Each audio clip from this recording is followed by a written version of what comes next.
नौकरी की, रिटायरमेंट के बाद और काम शुरू किए, जिंदगी चलती रही। और फिर पता चला एक दिन के सूबेदार साहब घर से गए हैं सुबह 8 बजे। 2 साल गुजर गए, वापस ना आए। अगवा का पर्चा दर्ज करवाया, पुलिस ने काम किया, लेकिन केस अनट्रेस्ड था। इमरान साहब हैं एसएचओ यहां पर लगे थाना बुचियाना जड़ावाला में। इनके पास कंप्लेनेंट आता है और कहता है कि मेरे घर में कुछ लोग आए हैं और आके मुझे कहते हैं कि आपके भाई को हमने कत्ल कर दिया है, हमें माफ कर दो। पुराना पर्चा जो आज से 18-19 माह पहले दर्ज किया गया था वो निकाला, उस पर काम किया। जियाउल हक साहब एज अ एसपी यहाँ पर जिम्मेदारियों को सरंजाम दे रहे हैं बड़े अच्छे अंदाज में। कामरान आदिल साहब को खबर पहुंची, नोटिस लिया, इंक्वायरी लगाई, ये केस अब तक हल क्यों नहीं किया। कार्रवाई का आगाज हुआ और आखिरकार केस को ट्रेस किया गया 18 दिन में।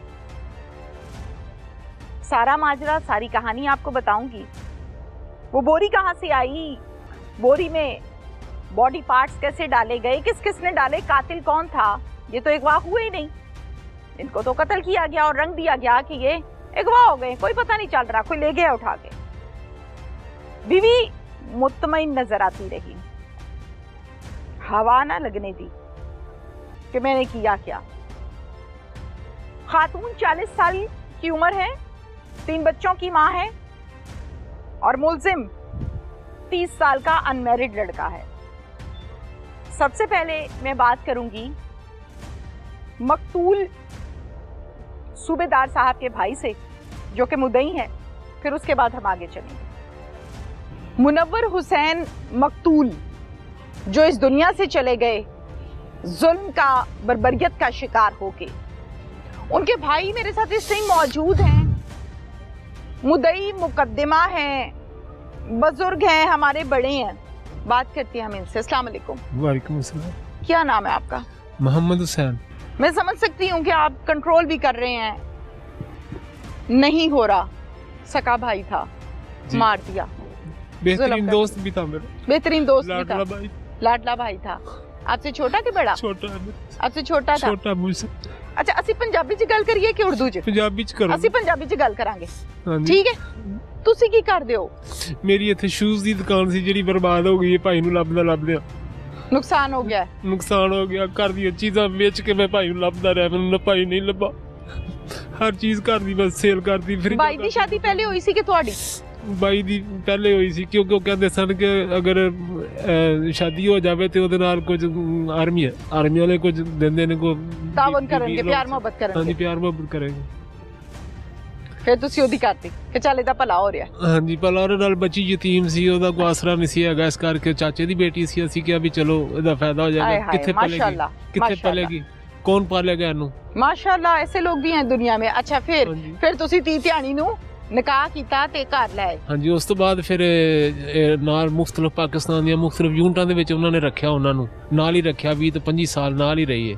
ਆਰਮੀ ਚ ਸੀ ਨਾ ਭਾਈ ਤੁਹਾਡੇ? ਆਰਮੀ ਚ ਸੀ, ਸੂਬੇਦਾਰ ਸੀ। ਹਾਂਜੀ। ਅੱਛਾ, ਫਿਰ ਤੇ ਸੂਬੇਦਾਰ ਆਏ ਨੇ ਜੀ। ਫਿਰ ਲਾਹੌਰ ਆਰੇ ਬਾਜ਼ਾਰ ਤੋਂ 40 EME ਬਟਾਲੀਅਨ ਦੇ ਵਿੱਚੋਂ 32 ਸਾਲ ਕਰਨ ਤੋਂ ਬਾਅਦ ਰਿਟਾਇਰ ਹੋ ਗਿਆ। ਉਸ ਤੋਂ ਪਹਿਲੇ 1 ਸਾਲ ਪਹਿਲੇ ਜਾਂ 2-3 ਸਾਲ ਪਹਿਲੇ ਗਏ ਨੇ UN ਦੇ ਵਿੱਚ ਵੀ 1 ਸਾਲ ਮਿਸ਼ਨ ਤੇ ਲਾ ਕੇ ਆਏ। Very good. As a staff officer ਉਹਨਾਂ ਦੇ ਮੈਂ ਤੁਹਾਨੂੰ ਤਮਗੇ ਦਿਖਾਵਾਂਗਾ। ਹਾਂਜੀ, ਆਜ਼ਾਦ ਮਿਲੇ ਨੇ, ਬੜੇ ਥੋੜੇ ਤਮਗੇ ਮਿਲੇ ਨੇ। ਕਾਬਿਲ ਆਦਮੀ, ਬਹੁਤ ਕਾਬਿਲ। 8:30 ਵਜੇ ਡਿਊਟੀ ਤੇ ਜਾਂਦਾ ਸੀ, 11-12 ਵਜੇ ਵਾਪਸ ਆਉਂਦਾ ਸੀ ਰਾਤ ਨੂੰ 11-12 ਵਜੇ ਵਾਪਸ ਆਉਂਦਾ। ਸਵੇਰੇ 8:30 ਜਾਣਾ? ਹਾਂਜੀ, 8:30 ਜਾਣਾ ਸਵੇਰ। ਉਸ ਤੋਂ ਬਾਅਦ ਫਿਰ ਕਾਬਲ ਸੀ, ਕਹਿੰਦੇ ਕਿ ਬੱਚੇ ਮੈਂ ਡਾਕਟਰ ਬਣਾਉਣੇ ਨੇ, ਕੋਈ ਕਹਿੰਦਾ ਬੱਚਾ ਮੈਂ ਪਾਇਲਟ ਬਣਨਾ। ਉਹਨੇ ਕਿਹਾ ਫਿਰ ਮੈਂ ਨੌਕਰੀ ਹੋਰ ਕਰ ਲੈਣਾ, ਮੇਰੀ ਸਿਹਤ ਅੱਛੀ ਹੈ। ਫਿਰ NLC 'ਚ ਇੰਟਰਵਿਊ ਦਿੱਤਾ ਉਹਨਾਂ ਨੇ, ਠੀਕ ਰਿਟਾਇਰਮੈਂਟ ਤੋਂ 1 ਮਹੀਨੇ ਬਾਅਦ ਉਹਨਾਂ ਨੂੰ ਉੱਥੇ ਐਡਜਸਟ ਕਰ ਲਿਆ, ਉੱਥੇ ਨੌਕਰੀ ਤੇ ਲੱਗ ਗਿਆ। NLC ਠੋਕਰ ਨਿਆਜ਼ ਬੇਗ ਤੇ, ਠੀਕ ਹੈ, ਉੱਥੇ ਨੌਕਰੀ ਕਰਨ ਲੱਗ ਪਿਆ। 1 ਸਾਲ ਮੁਕੰਮਲ ਉੱਥੇ ਹੋਇਆ ਤੇ 20/4/2023 ਨੂੰ ਘਰ ਆਏ ਨੇ ਈਦ ਕਰਨ ਵਾਸਤੇ। 4 ਛੁੱਟੀਆਂ ਮਿਲੀਆਂ। ਮੈਂ ਤੇ ਮੇਰਾ ਬੇਟਾ ਤੇ ਮੇਰਾ ਭਤੀਜਾ ਛੋਟਾ ਸੀ, ਅੱਡੇ ਤੇ ਲੈਣ ਵਾਸਤੇ ਗਏ ਆ। ਅਸੀਂ ਰਾਬਤੇ 'ਚ ਰਹੇ, ਤਕਰੀਬਨ ਇਸ ਵੇਲੇ ਆ ਗਏ ਨੇ ਘਰ। घर चले गए, चाह शाह पीती। उस तो बाद कहते चांद रात बच्चों ने शॉपिंग की है, अपनी मर्जी ने शॉपिंग की, शॉपिंग शूपिंग करके फिर जो बच्चे पहले घर चले गए, मेरा भाई 11:06 ते घर जाके कॉल की 18 सैकंड की कि दरवाज़ा खोलो। दरवाज़ा खुला तो मेरा भाई अंदर इंटर हो गया। ठीक है। अगे जो गया अगे मामला का अज तक पता नहीं चलिया, लेकिन हुण पता चलिया कि इस बेवफा औरत ने की कीता है, इस नामराद औरत ने मेरे भाई ने की सलूक किया। इन्हां दा पहले प्रोग्राम सी, इन्हां ने मेरे भाई ने जिहड़ा सलूक किया वे इन्हें उन्होंने नशे वालियां 4 तो 5 गोलियां चाय दे विच दित्तियां। मेरा भाई थोड़ी देर बाद आस्ता आस्ता बेहोश हो गया। थोड़ी देर तो बाद उन्होंने रफाजत वास्ते वाशरूम की तरफ गया है। उत्थे जो जाके कुंडी नूं हथ लाया तो फिर इन्हां दोवें ने छुरा मार के उहदी गर्दन भी ला दी, उहदे बाजू भी, उहदियां लत्तां भी, उहदी हर शै ला के। बोरे का इंतजाम पहले सी। फिर इस औरत ने पैप ला के बोकर मार के फर्श नूं साफ किया, अंदरों 4 पाई तो 2 चादरां लिया के उहदे च लपेट के मोटरसाइकिल दे उत्ते बैठ के ये मेरे आबादी दे नाल एक मस्जिद हैगी दावत इस्लामी वाली, ਉਹਦੇ ਵਿੱਚ ਜ਼ੇਰੇ ਤਮੀਰ ਸੀ, ਉਹਦੇ ਵਿੱਚ ਸੁੱਟ ਕੇ ਆ ਗਿਆ। ਰਾਤ ਵੀ ਦਿਨ ਚੜ੍ਹਨ ਦਿਆ ਵੇ ਤੇ ਮਿੱਟੀ ਪਾ ਦਿੱਤੀ। ਉੱਥੇ ਕ੍ਰੇਨ ਲੱਗੀ, ਕ੍ਰੇਨ ਲੱਗਣ ਤੋਂ ਬਾਅਦ ਬਾਹਰਲੀ ਸਾਈਡ ਵੀ ਪੁੱਟੀ ਗਈ, ਅੰਦਰ ਵਾਲੀ ਵੀ ਪੁੱਟੀ ਗਈ, ਲੇਕਿਨ ਉੱਥੋਂ ਕੋਈ ਚੀਜ਼ ਨਹੀਂ ਮਿਲੀ। ਫਿਰ ਇਸ ਤਰੀਕੇ ਨਾਲ ਅਸੀਂ ਕੋਸ਼ਿਸ਼ ਕਰਦੇ ਰਹੇ, ਟਰਾਈ ਕਰਦੇ ਕਰਦੇ ਪਿੰਡ ਚਲੇ ਗਏ। ਜਦੋਂ ਪਿੰਡ ਗਿਆ ਤਾਂ ਪਤਾ ਲੱਗਾ ਵੀ ਇਹਦੀ ਡੈੱਡ ਬਾਡੀ ਅਗਲੀ ਰਾਤ ਘਰ ਚਲੀ ਗਈ ਸੀ, ਮੁਲਜ਼ਮ ਦੇ ਉਸਮਾਨ ਦੇ ਘਰ ਚਲੀ ਗਈ ਹੈ। ਕਿੱਥੋਂ ਪਤਾ ਲੱਗਾ? ਇੱਕ ਆਦਮੀ ਸੀ ਜਿਹੜਾ ਉਹਨਾਂ ਦੇ ਘਰ ਇਲੈਕਟ੍ਰੀਸ਼ੀਅਨ ਸੀ, ਉਹ ਕੰਮ ਕਰ ਰਿਹਾ ਸੀਗਾ। ਕਿਹਨਾਂ ਦੇ ਘਰ? ਇਸ ਉਸਮਾਨ ਮੁਲਜ਼ਮ ਦੇ ਘਰ। ਠੀਕ ਹੈ। ਉਸ ਮੁਲਜ਼ਮ ਦੇ ਘਰ ਕੰਮ ਕਰਦਾ ਸੀ। ਇਹਨਾਂ ਨੇ ਕੋਈ ਖਤਮ ਦਵਾਉਣਾ ਸੀ। ਉਹਨਾਂ ਨੇ ਕਿਹਾ ਸੀ ਸਾਡਾ ਪਲੰਬਰ ਦਾ ਤੇ ਬਿਜਲੀ ਦਾ ਕੰਮ ਕਰਨ ਵਾਲਾ ਵੇ, ਇਹ ਸਾਨੂੰ ਨਾ ਕਰ ਲੈਣ ਕਰਦੇ। 1-2 ਦਾ ਟਾਈਮ ਹੋ ਗਿਆ। ਉਹ ਜਦੋਂ ਬੈਗ ਚੁੱਕ ਕੇ ਟੁਰਨ ਲੱਗਾ ਤੇ ਜਦੋਂ ਉਹਨੇ ਚੁੱਕਿਆ ਨਾ ਤੇ ਡੈੱਡ ਬਾਡੀ ਉਹਦੇ ਵਿੱਚ ਸੀ। ਉਹਨੇ ਪੈਰ ਤੇ ਉਂਗਲਾਂ ਵੇਖ ਲਈਆਂ।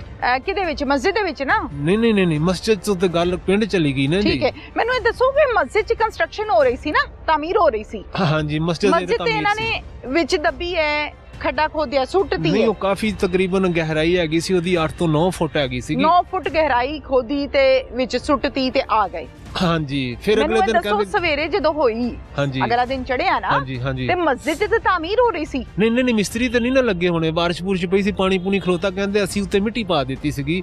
ਫਿਰ ਅਸਾਂ ਮਸਜਿਦ 'ਚ ਕਿਸੇ ਨੂੰ ਪਤਾ ਨਹੀਂ ਲੱਗਾ ਕਿ ਰਾਤੀ ਇੱਥੇ ਕੌਣ ਦੱਬ ਕੇ ਗਿਆ? ਨਹੀਂ, ਕਿਸੇ ਨੂੰ ਨਹੀਂ ਪਤਾ ਚੱਲਿਆ। ਨਹੀਂ ਪਤਾ ਚੱਲਿਆ। ਆਪ ਹੀ ਅਗਲੇ ਦਿਨ ਜਾ ਕੇ ਕੱਢ ਲਈਏ? ਇਹਨਾਂ ਨੇ ਆਪ ਹੀ ਜਾ ਕੇ, ਸਾਜਦਾ ਨੇ ਔਰ ਉਸਮਾਨ ਨੇ। ਤੁਹਾਡੀ ਭਰਜਾਈ ਦਾ ਨਾਮ ਸਾਜਦਾ ਹੈ? ਸਾਜਦਾ। ਇਹਨੇ ਤੇ ਇਹਨਾਂ ਨੇ ਫਿਰ ਕਹਿੰਦੇ ਨੇ ਅਸੀਂ ਮੋਟਰਸਾਈਕਲ ਤੇ ਕੱਢ ਕੇ ਉਸੇ ਤਰ੍ਹਾਂ ਫਿਰ ਅਸੀਂ ਘਰ ਲੈ ਗਏ ਆ। ਘਰ ਲੈ ਕੇ ਚਲੇ ਗਏ। ਉੱਥੇ ਇੱਕ ਮੇਰੇ ਪਿੰਡ ਦਾ ਲੜਕਾ ਸਲਾਮਤ ਨਾਮੀ, ਉਹ ਇਲੈਕਟ੍ਰੀਸ਼ੀਅਨ ਦਾ ਕੰਮ ਕਰਦਾ ਸੀ ਘਰ। ਉਹਨੇ ਕਿਹਾ ਕਿ ਮੈਂ ਡੈੱਡ ਬਾਡੀ ਵੇਖੀ ਏ। ਉਹ ਆ ਕੇ ਇੱਥੇ ਬਿਆਨ ਵੀ ਰਾਤ ਦੇ 1 ਵਜੇ ਦੇ ਕੇ ਗਿਆ SHO ਸਾਹਿਬ ਨੂੰ ਕਿ ਮੈਂ ਡੈੱਡ ਬਾਡੀ ਵੇਖੀ ਏ। ਬਿਆਨ ਵੀ ਦੇ ਕੇ ਚਲਾ ਗਿਆ। ਉੱਥੋਂ ਫਿਰ ਰੌਲਾ ਬਣ ਗਿਆ। ਉਦੋਂ ਇਹਦੇ ਘਰ ਦੇ ਵਿੱਚ ਸਾਰੀ ਫੈਮਿਲੀ ਮੌਜੂਦ ਸੀਗੀ।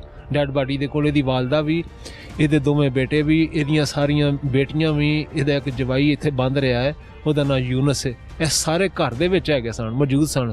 ਇਹਨਾਂ ਦਾ ਪ੍ਰੋਗਰਾਮ ਸੀ ਕਿ ਡੈੱਡ ਬਾਡੀ ਜਿਹੜੀ ਹੈਗੀ ਇਹਨੂੰ ਘਰ 'ਚ ਅਸੀਂ ਦਫਨਾ ਦਿੰਦੇ ਹਾਂ, ਟੋਇਆ ਕੱਢ ਕੇ। ਲੇਕਿਨ ਕੁਛ ਲੋਕਾਂ ਦਾ ਖਿਆਲ ਸੀ ਵੀ ਅਗਰ ਇੱਥੇ ਰੱਖੀ ਤੇ ਮਸਲਾ ਬਣ ਜਾਏਗਾ।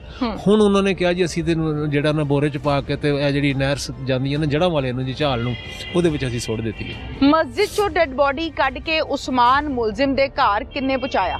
ਇਹ ਜਿਹੜੀ ਹੈਗੀ ਏ ਸੂਬੇਦਾਰ ਦੀ ਬੇਗਮ ਤੇ ਉਸਮਾਨ ਦੋਨੇ ਹੀ ਮੋਟਰਸਾਈਕਲ ਤੇ ਰੱਖ ਕੇ ਲੈ ਕੇ ਗਏ ਨੇ ਘਰ। ਹੋਰ ਵੀ ਕੋਈ ਸੀ ਨਾਲ ਮੋਟਰਸਾਈਕਲ ਤੇ? ਇਹ ਦੋਵੇਂ ਦੱਸਦੇ ਕਿ ਅਸੀਂ ਦੋਨੇ ਸੀ, ਸਾਡੇ ਨਾਲ ਤੀਸਰਾ ਸ਼ਖਸ ਹੋਰ ਕੋਈ ਨਹੀਂ। ਲੇਕਿਨ ਜਦੋਂ ਨਹਿਰ 'ਚ ਸੁੱਟਣ ਗਏ ਨੇ ਉਹਦੇ ਦੀਆਂ ਭੈਣਾਂ, ਇੱਕ ਆਇਸ਼ਾ, ਇੱਕ ਨਾਇਲਾ, ਮੁਲਜ਼ਮ ਦੀ ਭੈਣਾਂ, ਇੱਕ ਆਇਸ਼ਾ, ਇੱਕ ਨਾਇਲਾ, ਉਸਮਾਨ ਮੋਟਰਸਾਈਕਲ ਤੇ, ਅੰਮੀ ਇਹਦੀ ਨੇ, ਤੇ ਉਹ ਜਿਹੜਾ ਯੂਨਸ ਇਹਨਾਂ ਨੇ ਫੜ ਕੇ ਉਹ ਡੈੱਡ ਬਾਡੀ ਬੋਰਾ ਸਕੂਟਰ ਤੇ ਰਖਾ ਦਿੱਤਾ ਤੇ ਉਹ ਨਹਿਰ 'ਚ ਕਹਿੰਦੇ ਅਸੀਂ ਸੁੱਟਣ ਚਲੇ ਗਏ।